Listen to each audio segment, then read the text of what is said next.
Seja bem-vindo, meu querido, a mais um Estudo com Deus. Feliz demais de ter você aqui comigo mais um dia. E que a paz do Senhor Jesus esteja contigo. Amém? E vamos começar aqui o nosso estudo, mais um dia partilhando da palavra de Deus. Eu convido você, sem muitas delongas, já a pegar sua Bíblia, abrir em Atos, capítulo 14, versículo 1. Em nome de Jesus. E vamos convidar o nosso amado professor, o nosso amigo Espírito Santo, para nos ensinar, nos discipular agora. Amém? Feche seus olhos, vamos orar. Senhor Jesus, nesse momento eu me coloco na sua presença, Pai, para pedir perdão pelos nossos pecados primeiramente. Queremos, Pai, colocar a minha vida e a vida daquele que está assistindo esse vídeo neste momento em sua presença. Peço ao Pai que o Senhor nos ajude a ler a tua palavra. Abra nossa mente, nosso coração, nossa compreensão da sua palavra. Que a sua palavra entre nosso coração como uma espada de dois gumes, Senhor, nos libertando, curando e transformando. Pai, desça sobre nós o Espírito da revelação e da sabedoria do Senhor, onde podemos compreender, Pai, aquilo que estamos lendo. Amigo e amado, professor, ajudador Espírito Santo, nos ajude a ler a tua palavra. Nos discipule, nos ensine nesse dia e que a sua palavra, Senhor, faça morada em nossos corações, nos transformando, nos libertando e nos curando e dando frutos na nossa vida. Em nome de Jesus, amém. Amém. Espero que você tenha aberto aí sua Bíblia. Sem muita delonga, já vamos partir para a palavra de Deus. Amém? Então, Atos capítulo 14, versículo 1, tem como título Paulo e Barnabé em Icônio. Amém? Vamos lá. E aconteceu que em Icônio eles entraram juntos na sinagoga dos judeus e falaram de tal modo que creu uma grande multidão de judeus e também de gregos. Mas os judeus incrédulos incitaram os gentios, no caso os não-judeus, e contaminaram as mentes deles contra os irmãos. Versículo 3. Portanto, eles permaneceram por longo tempo falando ousadamente no Senhor, o qual dava testemunho à palavra da sua graça, permitindo que por suas mãos se fizesse sinais e maravilhas. Aqui está dizendo que para que fosse respaldado a palavra de Deus ali, para que fosse testemunho que aquilo ali era verdade, Deus permitia que pelas mãos dos apóstolos se fazia sinais e maravilha. Então, aquele poder ali para curar, para fazer ali sinais e maravilha, era para testemunhar que aquilo que eles estavam falando era verdade. Amém? Versículo 4. Mas a multidão da cidade estava dividida. Uma parte estava com os judeus e outra parte com os apóstolos. 5. E havendo um motim, tanto dos gentios como também dos judeus com seus governantes, para insultarem e apedrejarem. Tomando conhecimento disto, fugiram para Listra e Derbe, cidades da Licaônia, e para a região circunvizinha. 7. E ali eles pregavam o evangelho.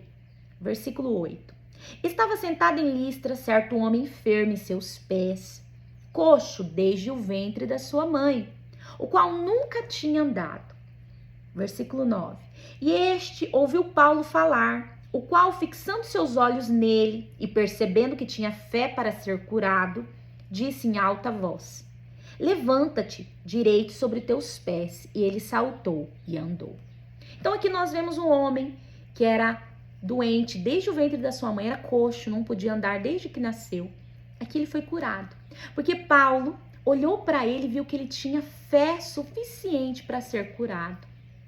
E muitas vezes nós pedimos coisas ao Senhor, nós buscamos aí uma cura, alguma coisa para as nossas vidas e muitas vezes não obtemos resposta.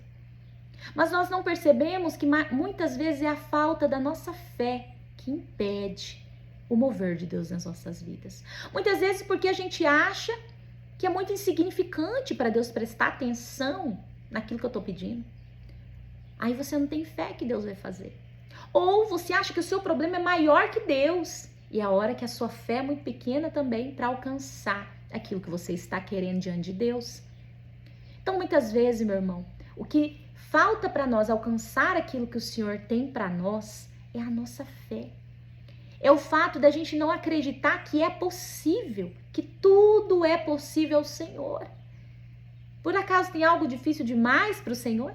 Muitas vezes a gente não acredita nisso. Como eu digo sempre para minha filha de 6 anos, Deus é do tamanho da tua fé. Se você acreditar que ele é pequeno, que ele não consegue grandes coisas, ele não vai conseguir. Mas se você crer que ele é grande, consegue tudo que ele quiser, ele vai conseguir. Porque é a sua fé que vai mover os céus. Amém? Continuando aqui, versículo 11. E quando as pessoas viram o que Paulo fizera, eles levantaram as suas vozes, dizendo em língua da Licaônia: os deuses desceram até nós na semelhança de homens. E eles chamavam Barnabé de Júpiter e Paulo de Mercúrio, porque ele era o principal que falava. Então o sacerdote de Júpiter, que estava diante da cidade, trouxe bois e redes para os portões e queria oferecer sacrifícios com a multidão. Mas quando os apóstolos Barnabé e Paulo ouviram-no, eles rasgaram suas vestes e correram para o meio da multidão gritando e dizendo: senhores, por que fazeis essas coisas? Nós também somos homens de paixão semelhante como vós.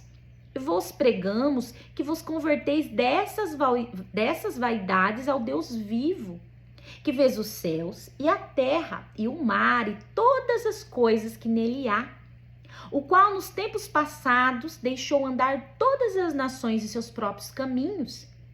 Contudo, não se deixou a si mesmo sem testemunho, e nisto fez bem, dando-nos chuvas do céu e estações frutíferas, enchendo o nosso coração de alimento e de alegria.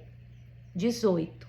E com essas poucas palavras impediram que a multidão fizessem sacrifícios para eles. Aqui é Paulo e Barnabé. Se levantou desesperados, rasgaram as suas vestes e gritaram: não façam sacrifícios a nós somos homens comuns como vocês. Porque aquele povo, depois que viu Paulo fazer aquele milagre em nome de Jesus, eles começaram a dizer: os deuses desceram no meio de nós, são deuses. Chamavam um de Mercúrio, outro de Júpiter, e ali queriam fazer sacrifícios a eles. E eles: não, peraí, nós somos homens comuns como vocês. Então aqui nós vemos Paulo e Barnabé, grandes homens de Deus, que faziam sinais e maravilhas. Na palavra de Deus diz que os enfermos pegavam o paninho, o lenço de Paulo e colocava sobre os enfermos e ali eles eram curados. Meu irmão, nós estamos falando do grande apóstolo Paulo. Não é qualquer um, como se diz, mas ele não quis a glória para si em nenhum momento. Ele deu toda a glória ao Deus do céu, tanto que ele diz aqui, que eles estão pregando para que eles se convertessem ao Deus vivo. Então eles estão fazendo aquilo em nome de Jesus para que eles se convertam ao Deus do céu. E aqui nós vemos homens, grandes homens de Deus, não se colocando numa posição de ser adorados e glorificados. E nós vemos tanto hoje em dia homens e mulheres de Deus que muitas vezes se tornam motivo de idolatria. Permitem que sejam idolatrados. Permitem que a igreja idolatre eles como grandes homens e mulheres de Deus. Meu irmão, nós não somos nada. Somos barro. Nós não somos nada, e é assim que nós devemos sempre olhar para nós. Nós devemos agir sempre como Paulo e Barnabé, rasgar as nossas vestes diante de uma situação como essa e não permitir que Satanás use isso contra nós, que é o que está acontecendo com os ministros de hoje em dia.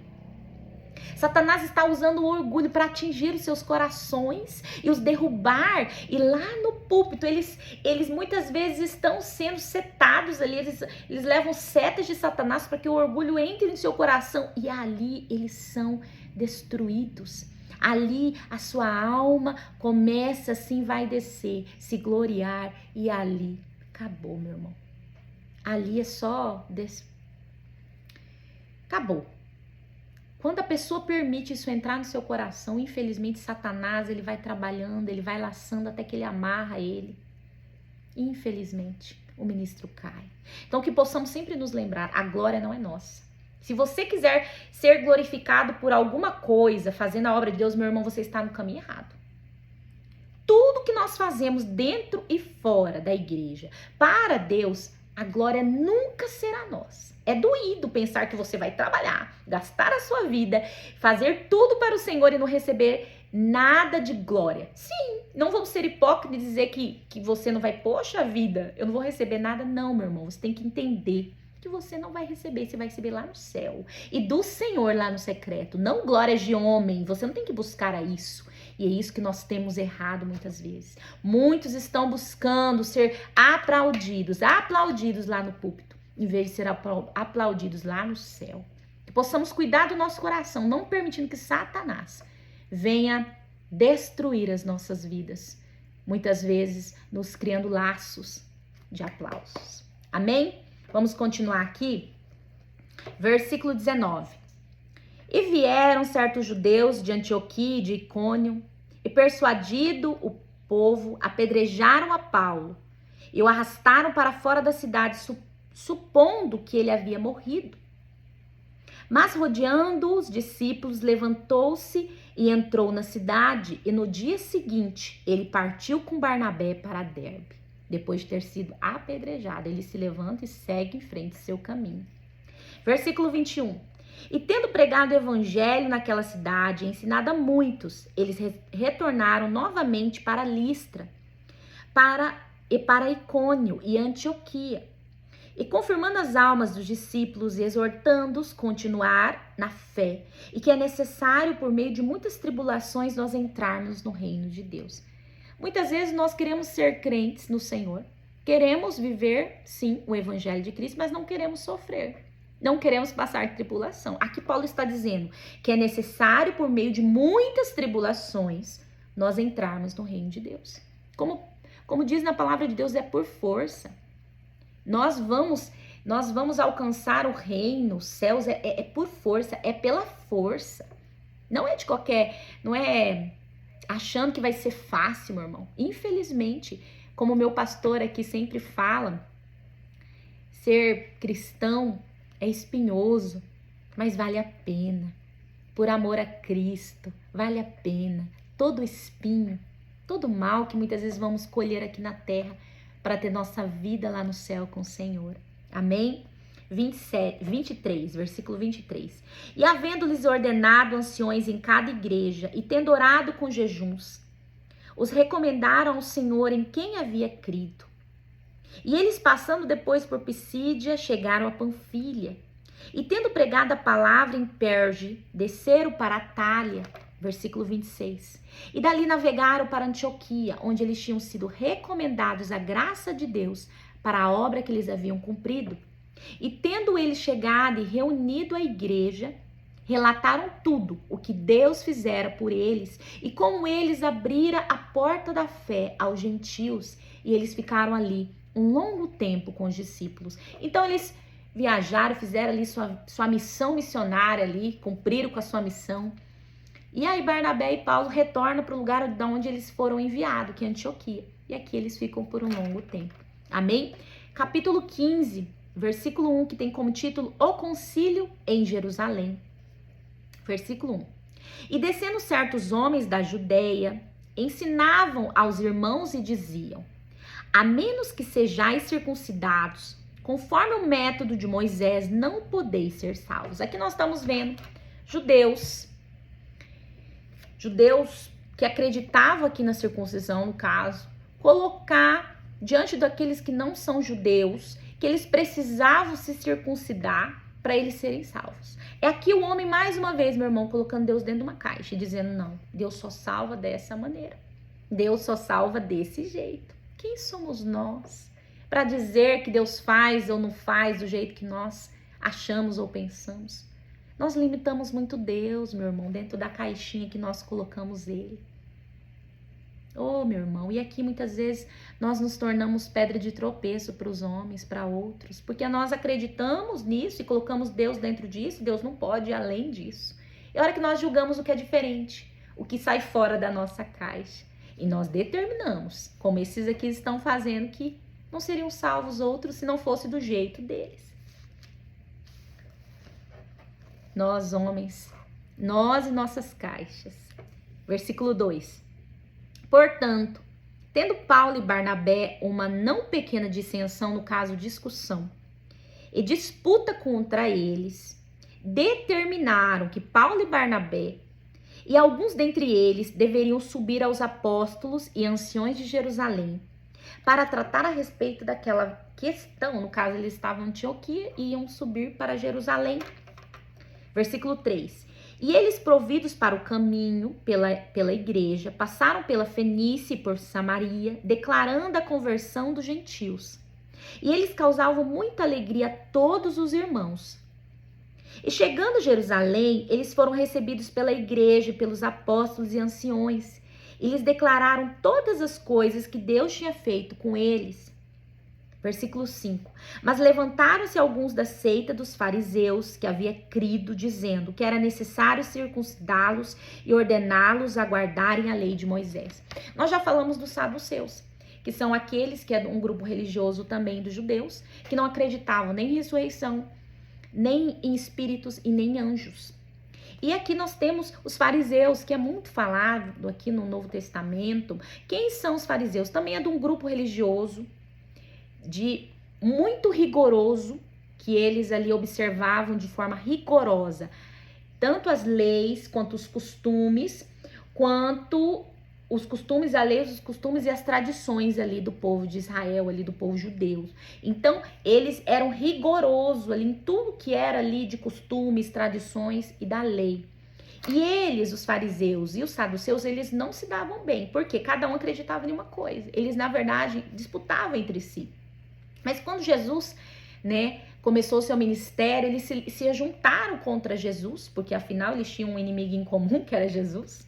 E ali eles começaram a atacar tanto a Jesus quanto aos seus discípulos. E aqui alguns dos fariseus, eles tinham aceitado Jesus, crido em Jesus, e eram um dos que estavam também colocando esse fardo sobre aqueles que eram não gentios, dizendo que eles precisavam ser circuncidados. Amém?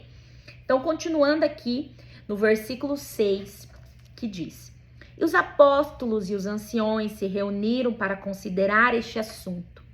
7. E havendo muita discussão, Pedro levantou-se e disse-lhes: Homens e irmãos, vós sabeis que há um bom tempo Deus me escolheu dentre vós, para que por meio de minha boca os gentios ouvissem a palavra do evangelho e crescem. 8. E Deus os conhece, Deus que conhece os corações, lhe deu testemunho, dando-lhes o Espírito Santo, assim como ele fez a nós. No caso, ele está dizendo aqui, Deus que conhece os corações, confirmando através desse testemunho de ter o Espírito Santo na sua vida, fez como fez para eles, dando o Espírito Santo para eles, deu a nós também, os gentios, os não judeus, assim confirmando que Deus os aceitava. E não põe diferença entre nós e eles, purificando o seu coração pela fé. Versículo 10. Agora, pois, por que tentais a Deus, pondo um jugo sobre a serviço dos discípulos, que nem nossos pais, nem nós somos capazes de carregar? Versículo 11. Mas cremos que pela graça do Senhor Jesus Cristo nós seremos salvos, como eles também. Como diz em Efésios 2:8, pela graça vocês são salvos. Então, no caso, não é por obras, não é pela lei, não é o fato de circuncidar ou não que eles vão ser salvos. É isso que Pedro está falando aqui. É pela graça. Versículo 12. Então a toda a multidão permaneceu em silêncio, ouvindo a Barnabé e a Paulo, que declaravam os milagres e maravilhas que Deus havia feito entre os gentios por meio deles. 13. E após terem feito silêncio, Tiago respondeu dizendo: Homens e irmãos, ouvi-me. Simão declarou como Deus primeiro visitou os gentios para tomar deles um povo para seu nome. E com isto concordam as palavras dos profetas, como está escrito, versículo 16. Depois disto, eu voltarei e reedificarei o tabernáculo de Davi, que está caído. E eu edificarei novamente das suas ruínas, e eu estabelecerei, para que o resto dos homens busque ao Senhor, e todos os gentios sobre os quais o meu nome é invocado, diz o Senhor, que faz todas estas coisas. Então aqui ele está dizendo que os profetas já tinham dito sobre isso, que seria reedificado o tabernáculo de Davi, que estava caído, e seria e ele edificaria novamente as suas ruínas e o estabeleceria para que os homens, os gentios, viessem até Deus o buscar. É isso que ele está falando aqui, que os profetas já tinham falado sobre isso, já tinham dito que algo ia acontecer, no caso, Jesus viria para reedificar ali, né, o tabernáculo de Davi, para que ali os homens pudessem todos chegar até Deus. Versículo 18. Todas as suas obras são conhecidas a Deus desde o início do mundo. Por isso, a minha decisão é que nós não perturbemos aqueles que dentre os gentios se convertam a Deus. Versículo 20. Mas que escrevamos a eles para que eles se abstenham das contaminações dos ídolos, da fornicação e das coisas estranguladas e do sangue.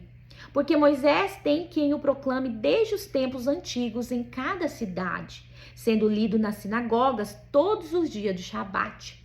Então ele está falando aqui que eles deveriam mandar uma carta, né, escrevendo a eles, os não gentios, no caso os não judeus, que eles deveriam se abster das contaminações dos ídolos, no caso de alimentos, né, oferecido a ídolos, e também da fornicação, que são as relações sexuais ilícitas fora do casamento, no caso, e também das coisas estranguladas e do sangue. Por que ele fala do sangue, meu irmão? Porque no Velho Testamento, ali em Levítico 17, do 10 ao 11, fala que no sangue está a vida, e Deus se colocaria contra a pessoa que comesse sangue, porque no sangue está a vida. Então ele está falando sobre isso aqui, amém?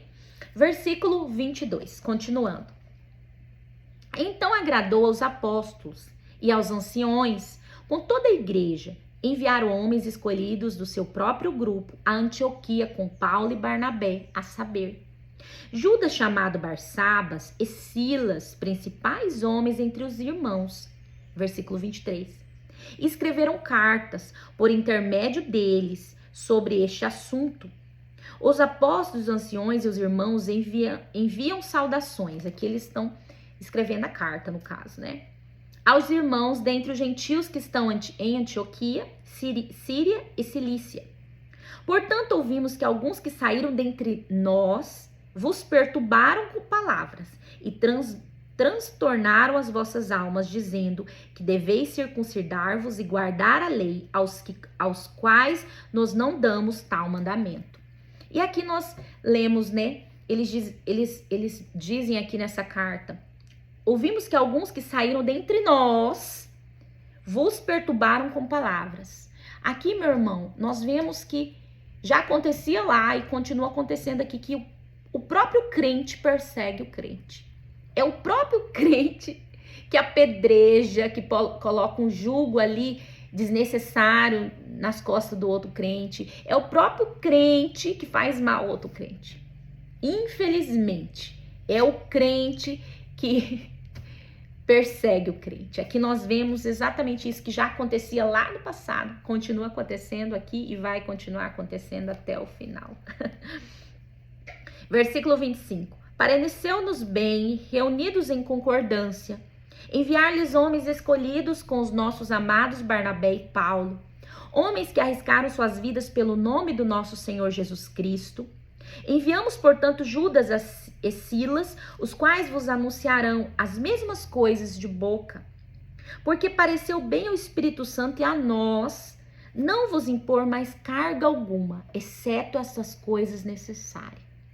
Que vos abstenham de alimento oferecido aos ídolos, e do sangue, e das coisas estranguladas, e da fornicação. Resguardando-vos dos mesmos, fareis bem, que passem bem. Essa é a carta que eles enviaram. Então, tendo sido despedidos, eles chegaram a Antioquia, e ajuntando a multidão, eles entregaram a carta. Versículo 31. E quando a leram, eles regozijaram-se pela consolação. E Judas e Silas, que também eram profetas, exortaram os irmãos com muitas palavras e os confirmaram. E aqui nós vemos, mais uma vez, os profetas aqui agindo, né? Sempre levando uma palavra de exortação, consolação, uma palavra de ensino para o povo. O profeta, ele tem um papel muito importante dentro da igreja, meu irmão. E é sempre isso. Ou ele vai exortar, ou ele vai consolar, ou ele vai ensinar. Esse é o papel do profeta. Versículo 33. E tendo permanecido por algum tempo, foram despedidos em paz pelos irmãos para os apóstolos. E Paulo e Barnabé continuaram em Antioquia, ensinando e pregando a palavra do Senhor com muitos outros também. Versículo 36. E alguns dias depois, Paulo disse a Barnabé: retornemos para visitar nossos irmãos por todas as cidades em que já pregamos a palavra do Senhor e ver o que eles fazem. E Barnabé decidiu levar com eles a João, cujo sobrenome era Marcos. Versículo 38. Mas Paulo não achou bom levar com eles aquele que desde a Panfilha se tinha apartado deles e não os acompanhou naquela obra. 39.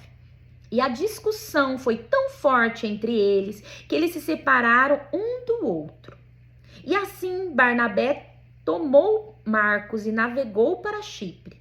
E Paulo, escolhendo a Silas, partiu, recomendado pelos irmãos a graça de Deus. E ele passou pela Síria e Sicília, confirmando as igrejas. Então aqui nós vemos que aqueles grandes companheiros, Paulo e Barnabé, se separaram. Tiveram uma briga e se separaram.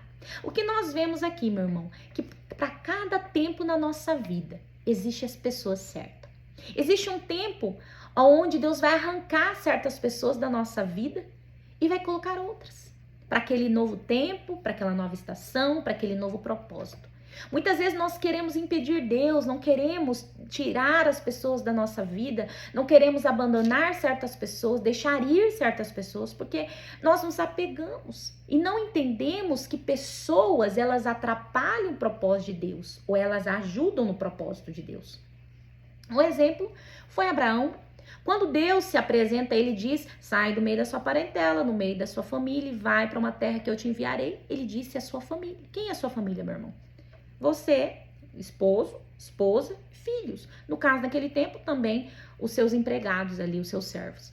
E ele, por si só, levou Ló, o seu sobrinho. Não importa o quão chegado ele era, ele não era família de Abraão. E ele foi junto. Na palavra de Deus diz, ali a gente vê que Deus para de falar com Abraão e depois que eles brigam e se separam ali, porque os seus pastores brigam e um toma um rumo e outro toma outro, tanto que Ló foi para o lado de Sodoma e Gomorra e Abraão foi para outro lado, ali na palavra de Deus diz, então Deus fala com Abraão. Deus volta a falar com Abraão. Ali está na palavra de Deus. Por quê, meu irmão? Porque pessoas impedem Deus falar com a gente. Impede de Deus se achegar a nós. Impede da promessa de Deus, do propósito de Deus, do chamado de Deus nos alcançar. É por isso que nós devemos sempre entender que pessoas são ferramentas na nossa vida. E se chegou um tempo dessa ferramenta que você não vai usar mais ser tirada da sua vida, você tem que deixar ir com tranquilidade e deixar o Senhor colocar as pessoas para aquele novo tempo, aquela nova ferramenta na mão de Deus na sua vida para te ajudar, para te cooperar, para te ensinar, muitas vezes para te ajudar a frutificar, enfim. Mas pessoas, elas precisam ir, elas vêm e vão, porque para cada tempo existe as pessoas certas. Amém? E essa palavra que eu quero aí deixar para você hoje. Espero que você tenha gostado. Amém? Te aguardo no próximo vídeo. Vamos começar capítulo 16. Amém? No próximo vídeo. Se você gostou, curte, comente. Fala pra mim nos comentários se você tá gostando. O que você tá achando, meu irmão? Porque eu não sou uma grande mestre aí da palavra de Deus, mas eu tô tentando aqui te ajudar, cooperar você, te influenciar a ler a palavra de Deus. Essa é a minha intenção. Eu espero que eu consiga, em nome de Jesus. Amém? Fique com Deus. Curte, comente, envie para as pessoas. Fale desses vídeos, desse estudo para seus amigos. Faça eles terem interesse de assistir. Envia para eles os vídeos. Se inscreva no canal, ative o sininho, nos ajude a crescer esse canal para a glória do nome do Senhor. Amém? Fique com Deus e até o próximo vídeo. Em nome de Jesus. E até lá.